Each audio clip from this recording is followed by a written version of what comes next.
সোয়াবিনের পকোড়া। সোয়াবিনের পকোড়ার জন্য সোয়াবিন সেদ্ধ করে নিয়েছি। সেদ্ধ করে সোয়াবিন, একটা ডিম লাগবে, স্বাদ মতো চিনি, লবণ, পাতিলেবু, আদা কুচি, লঙ্কা কুচি, পেঁয়াজ কুচি, আর লং, এলাচ, দারচিনি, গোলমরিচের এই গুঁড়ো ডাস্ট পাউডারটা, আর লাগবে হচ্ছে অ্যারারুট। আমি অ্যারারুটটা নেব, তারপর বাকিটা দেখাচ্ছি। সয়াবিনটা সিদ্ধ করে নেওয়া হয়েছে, এটা খুব এই নরম তুলতুলে হয়ে গেছে, দিলে একদম নরম হয়ে যাচ্ছে। আর এটাকে সেদ্ধ করার পর এটা জলটাকে ভালো করে চিপে রসটা বের করে ফেলতে হবে, জলটাকে বের করতে হবে। এই হলো অ্যারারুট, এগুলো লেবু।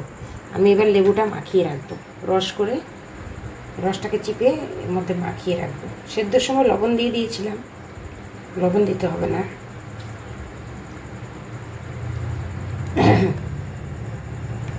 লেবুর রস দিয়ে মাখিয়ে 5 মিনিট রেখে দেবো।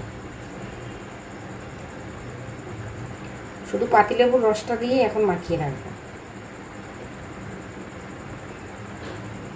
এতে রসটা পুরোপুরি সোয়াবিনের মধ্যে ঢুকে যায়, এটার কালারটাও চেঞ্জ হবে। কেউ চাইলে এটাকে ভেঙেও করা যাবে, এভাবে ভেঙে চটকে নিয়েও করা যাবে, কিন্তু আমার চটকে করব না, আমি গোটাই করব।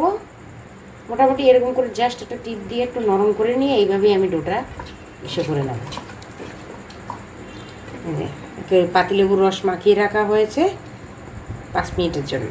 মিনিট হয়ে গেছে, এবার আমি এটার মধ্যে ডিমটা ফাটিয়ে দেবো।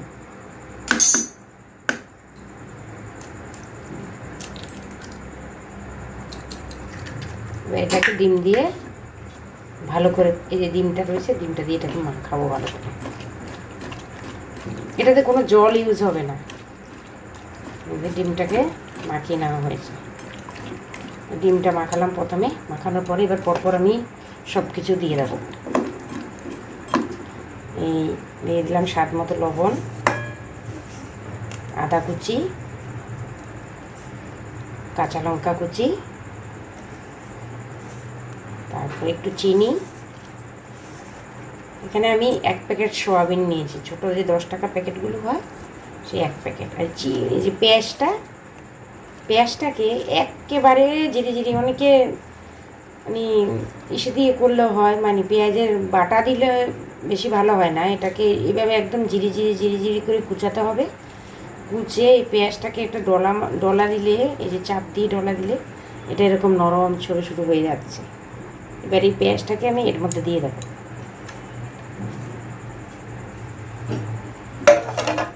সামান্য শুকনো লঙ্কার গুঁড়া দেবো, সামান্য শুকনো লঙ্কার গুঁড়া একটু কালারের জন্য। স্বাদ একটু হলুদ দিয়ে দিচ্ছি।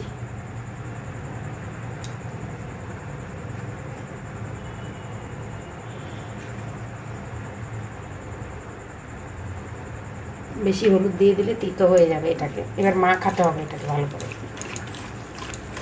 পেঁয়াজ, আদা, কাঁচা লঙ্কা সব দেওয়া, এটাকে মাখিয়ে তারপরে আমি বেসন বা অ্যারারুট এর মধ্যে দিয়ে দেবো। আমার কাছে বেসন ছিল না, তাই আমি অ্যারারুট ব্যবহার করব। কেউ চাইলে কর্নফ্লাওয়ারও ব্যবহার করতে পারে, কর্নফ্লাওয়ার দিয়েও মাখিয়ে নিয়ে করা যাবে। ডিম দিয়ে কর্নফ্লাওয়ার দিলেও ভালো হবে। আমার কর্নফ্লাওয়ারটা ছিল না, তাই জন্য আমি এই যে অ্যারারুটটা দিয়ে দিচ্ছি, খাওয়ার অ্যারারুটটা, ভালো অ্যারারুটটা দিয়ে দেবো। অ্যারারুটটা দিয়ে পুরো মাখিয়ে ফেলবো।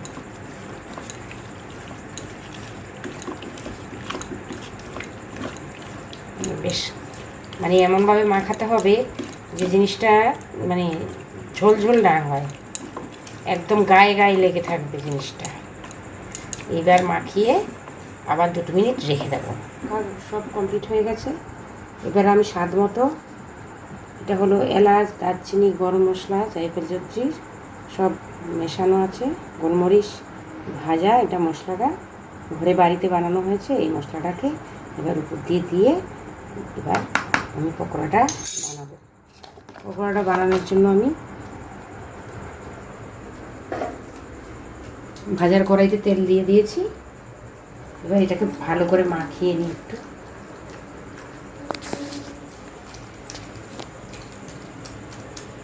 দেখি তেলটা গরম হয়েছে কিনা। হ্যাঁ, গরম হয়ে গেছে।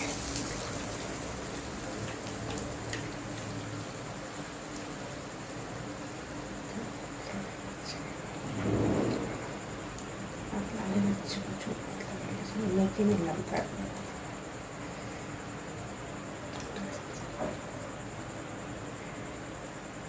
পাতলা হোক, একটু ডিম তো দিলে ঠিক হয়ে যাবে। কেমন দিলে সবাই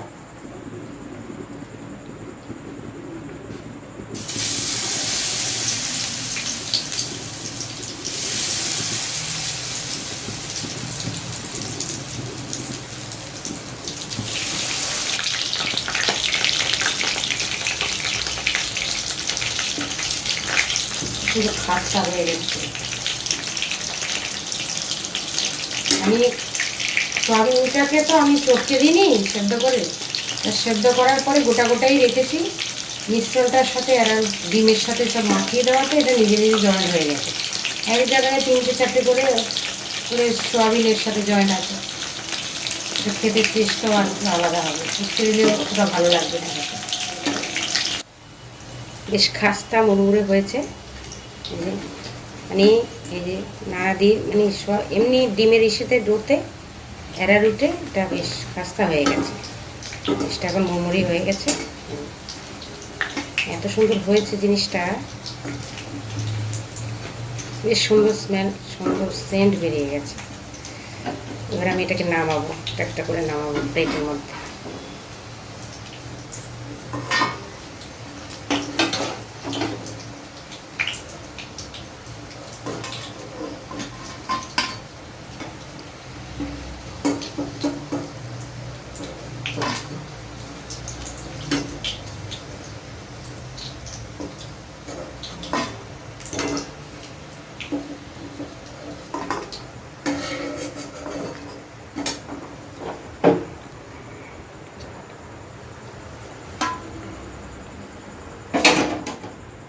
হয়ে গেলো আমার চাউমিনের পকোড়া।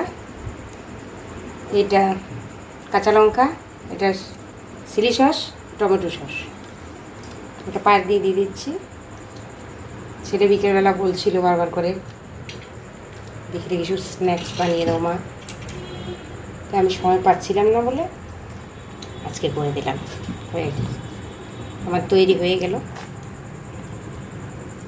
সোয়াবিনের পকোড়া। আপনারাও করে খাবেন, এভাবে খেয়ে দেখবেন, খুব ভালো খেতে।